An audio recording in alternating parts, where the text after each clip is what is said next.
The Beatles' artistic differences became more apparent during recording sessions in the second part of the 1960s as their sound matured.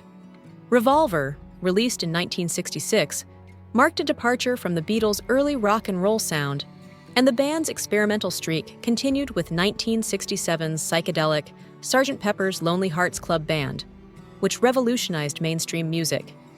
Sgt. Pepper was mostly Paul McCartney's idea, although John Lennon infamously despised it and attacked it after he quit the Beatles.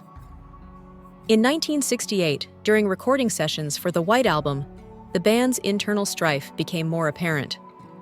There was a strong desire among the Beatles for each member to leave their creative mark on the group's output.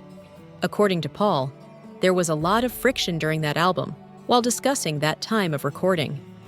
John went on to say, "The breakup of the Beatles can be heard on that album." He also mentioned how stressful it was because they were going to part up. The opening track of the double album was recorded at very rough circumstances that caused one band member to quit. Paul started penning what would become Back in the USSR in early 1968 under the working title I'm Backing the UK.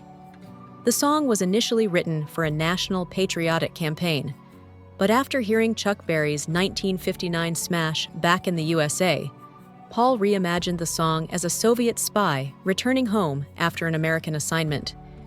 He explained that he had composed it as a spoof of the Beach Boys in an interview he gave to Playboy in 1984.